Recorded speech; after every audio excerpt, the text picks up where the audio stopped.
I think having FOMO in certain scenarios is a good thing.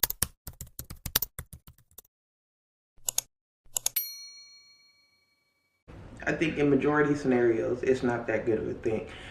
The fear of missing out is real, and it happens quite often, especially when you have a thriving friend group or just a thriving group of people you want to hang out with.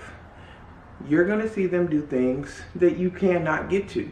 And I think it's healthy if you're around newer people and they're doing things that are more out of your comfort zone, and you start feeling like, oh no, I don't want to miss out, I want to do these things too. I think that's when it becomes healthy.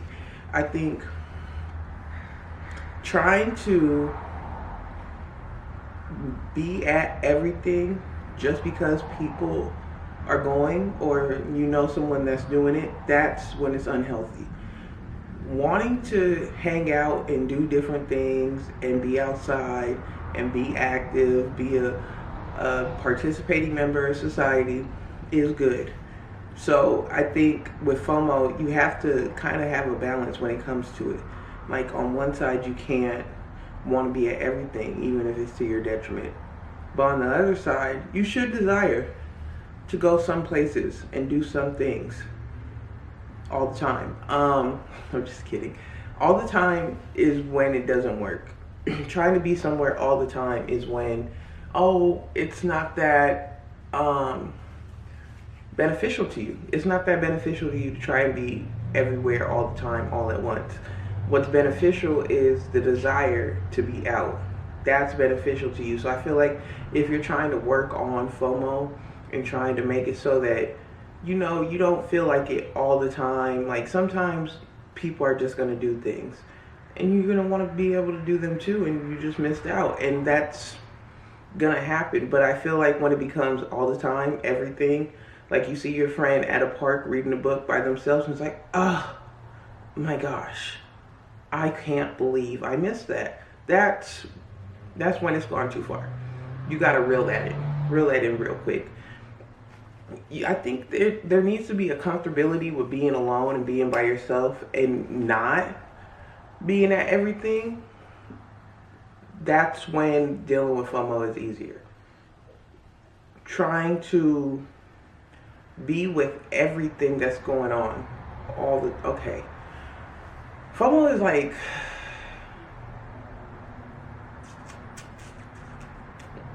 it's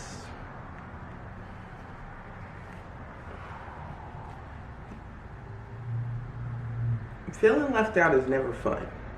So it's a balance. It also depends heavily on who you're doing things with, right? I had one friend group where I would have FOMO a lot. I would feel left out. I would, feel like I was missing out on something, and they were doing something every single day. I mean, not a day was missed. We were also very young, and we used to be out till like 3 a.m. every single day, weekdays included, every day. I mean, outside. And then at one point, I burned out, and I was not able to even have the energy to go out. But I still felt left out. I felt like I wasn't getting invites. I felt like no one cared whether or not I was there. So I did this thing where I just said, okay, let me see if I don't say anything, if I don't ask about anything, will I be invited to things? And I was invited to a lot less things. Some of that is problematic, like trying to test people to see what they'll do is problematic. I won't do that anymore, but at that point in life, I did, and then I ended up with FOMO all the time. Like, oh my gosh, they're going here, they're doing this, they're doing that. But now that I have a new friend group, and they understand my situation, and they understand like I'm not able to do everything I want to do right now due to like different reasons in my life.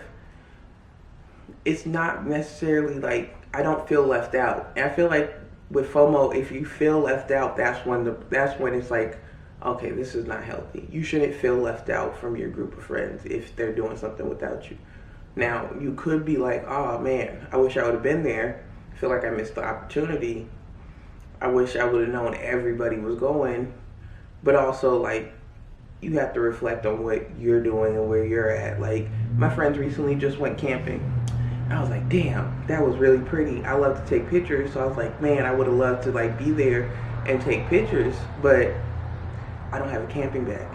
I don't have anything to do camping with. So it's like, although I do feel like I missed out reasonably, I had no other option. I didn't have a tent. I didn't have a sleeping bag. I'll be trying to figure out where I'm getting coffee first thing in the morning. Just different things that would make it so I'm not even prepared for this event. I can't even find a way there. I don't know how we would have done that. We are replanning the trip though. So if you're in a group of people that constantly make you feel left out, please find a new group of people to hang out with. It's not worth it, because it's like there could be love there, but it's like if no one ever thought, I wonder if so-and-so feels left out, like they're not being considerate at some point. It's like, and then it's gonna always come back to, oh, it's all on you. Well, you shouldn't have done this and you shouldn't have done that. And it's like, yeah, but a relationship is two ways. I should have done differently, but at the same time, if we all know my mental state and we all know where I'm at in life and we all are friends and we all know what's going on, some support might be needed. Sometimes your friends need extra support. And if the people around you aren't willing to give you that extra support in your time of needing extra support, is it really worth it? Because like, everybody talks about loyalty and different things and different ways on how to be a friend, and you're held to such a high standard, but sometimes it doesn't feel like they're living up to that standard either. So it's like, what are y'all doing? Why is it all falling on me to have to maintain this relationship? If it's a one-sided relationship, drop that bitch. I don't care. And then find new people who make it feel like you're welcome to everything. I mean, if my friends go to a laundromat, right? I want them to feel like they could invite me to the laundromat. For what? I don't know. I'm a street photographer. I like to take pictures of everything. Invite me to everything. And I tell them that, but I also understand I don't have a car. That means someone got to come pick me up. We don't live that close together.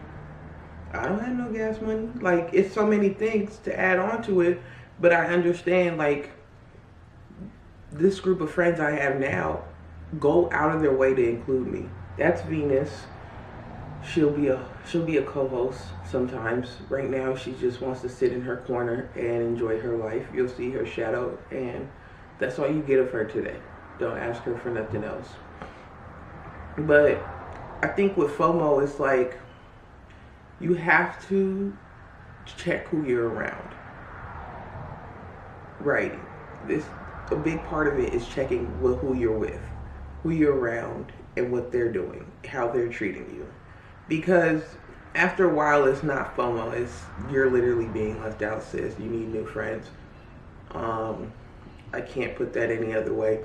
After a while, it's literally like, if I had to compare the two groups of people that I hung out with, the one I hung out with when I was younger compared to now, 360 difference. Huge difference in the way I'm treated. I also show up differently. I can acknowledge, I was depressed as a child, as a youngin'. I was quite down and out. So I understand I wasn't showing up 100%, but still, I would only get phone calls when something was needed of me. It wasn't like, oh, let's talk on the phone. I'm not a talk on the phone type of person anymore, because I did my little test and made me embrace solitude. So I'm not a talk on the phone type of person, and everybody knows that. I have one friend that calls, and I'll sit there and talk on the phone with her, but all the time, every time, I'm not trying to do it. If my friends call, I'm going to pick up, be talking on the phone, I guess. But with older friends, maybe in high school sometimes, but it wasn't like we didn't text all day, we didn't do anything. I mean, we would go months. Absolute months without talking. And then I talk to them for a little bit, they come back around, we hang out, maybe. We wouldn't even hang out, we just talk, see each other like once. Next thing you know, I'm getting a hit up. Hey, you got this? And it was like, okay. At some point, you start feeling used and abused, and like, okay, I don't know if y'all niggas actually like me or if y'all just want something from me. And I understood who they were as a person, so I understood it wasn't they just wanted something from me. I understood like that's how they operate. That's who they are. That's a part of friendship for them. It's like, oh, I should be able to ask my friends for something, and you should, but it shouldn't ever make somebody feel like that's all. It should be more to that. So like,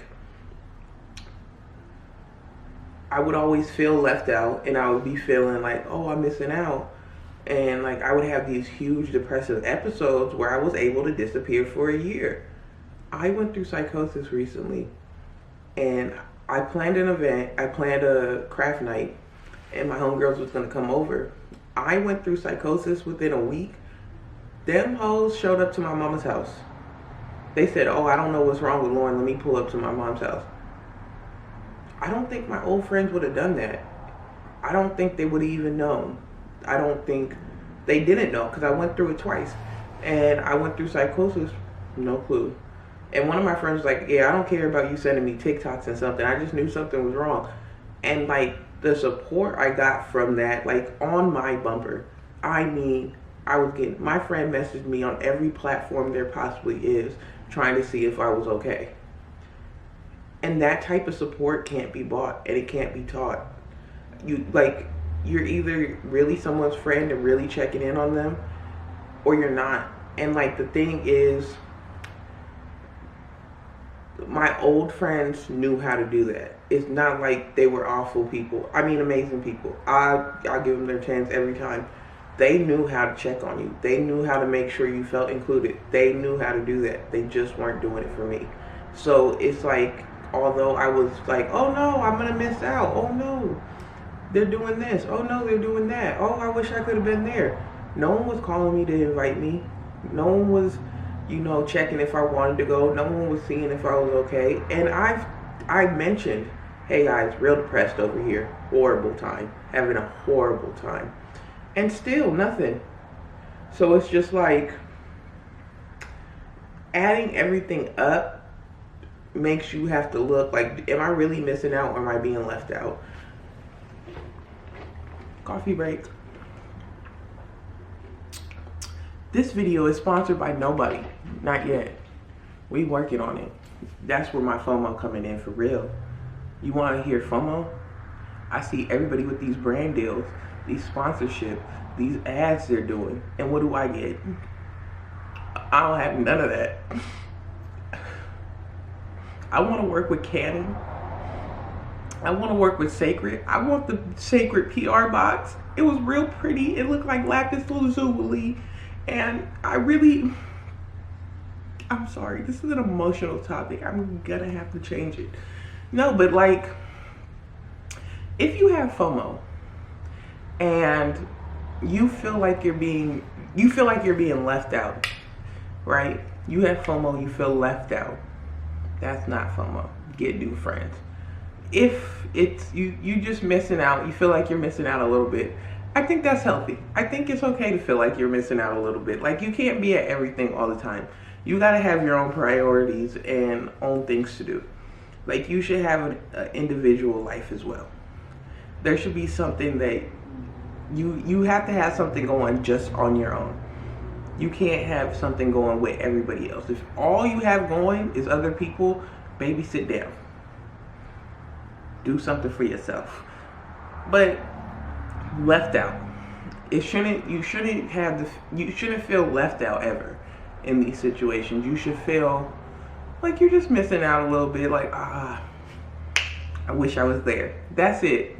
If you start feeling left out, please, I implore you to find someone new to hang out with. Find local groups, find clubs. If you're in LA, I might got something for you. But find new people to hang out with. Do not stick around people who make you feel left out. That would be absolutely insane. Now, if you're around people and sometimes they get into things and you can't make it, that's cool. You can't make everything. All right, guys. That's all I got for this topic today. Thank y'all so much for watching. This is going to be clipped up 5 million different ways. So follow me on TikTok, follow me on Instagram if you don't feel like watching all my videos all the time in full. But if you do, subscribe, like, comment new topic. Jesus, love and mercy. I'm new to this, but I'm going to be true to this. Comment top. This is the most frustrating part, let me tell you. Comment talking topics I could talk about. I'm trying to get one of these up every single day, along with some other videos. It's called consistency. I'm not really big on editing. I want people to see the progress and see what it is in real time. So, you know, make sure you guys hit all the buttons. So, except for the dislike button. Don't dislike none of my shit. I'm likable. That's what it is gonna be. You don't dislike nothing. Alright. Thank you so much. This is my camera settings. No, okay, no, for real. For real. We gotta end the video. We can't sit here and talk all day. Y'all don't even know me like that, if we being completely honest. This is not, I try to stay on topic. Keep it a buck with you. I could have jumped a million different topics about 4 minutes in. So I feel like I did the best I could with what I got. So what we're gonna do is call this a video, right? We're gonna end it here and we're gonna get that shit going for another day. Comment your talking topics so I have things to talk about. I'm just one girl. I don't have that much to talk about. I don't think y'all want to hear about my special interests today. Maybe tomorrow. But I actually don't dive too deep into it. See, this is what I'm talking about. A whole new subject about popped up. Alright guys, bye-bye.